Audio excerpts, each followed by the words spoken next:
উপায় একটাই, ওই মেয়েটিকে যেভাবেই হোক আপনার ছেলের কাছে ফিরিয়ে নিয়ে আসতে হবে। কিন্তু ডাক্তার বাবু, ওরা কোথায় গেছে না গেছে আমি তো কিছু জানিনি, তাহলে ফিরিয়ে আনবো কিভাবে?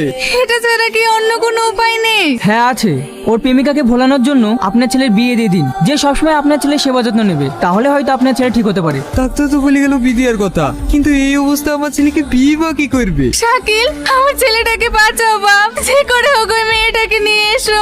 কান্না করেন না আন্টি, আমার মনে হয় ওরা দিল্লিতে গিয়েছে। দিল্লি যাক আর মুম্বাই যাক, তুমি ওই মেয়েটাকে খুঁজে নিয়ে এসো, যত খরচা হবে আমি দেবো। ঠিক আছে, আপনি চিন্তা করবেন না, আমি আজকেই বেরিয়ে যাব। বাবু, কাল থেকে তুই কিছু খাসনি, লে মধু খেয়ে লে। আমি খাবো না, আমি এখন খেলা খেলবো। খেলা পরে খেলিস মধু, আগে চারটে খেয়ে লে। ছোট খাবার বলছি তো, আমি খাবো না।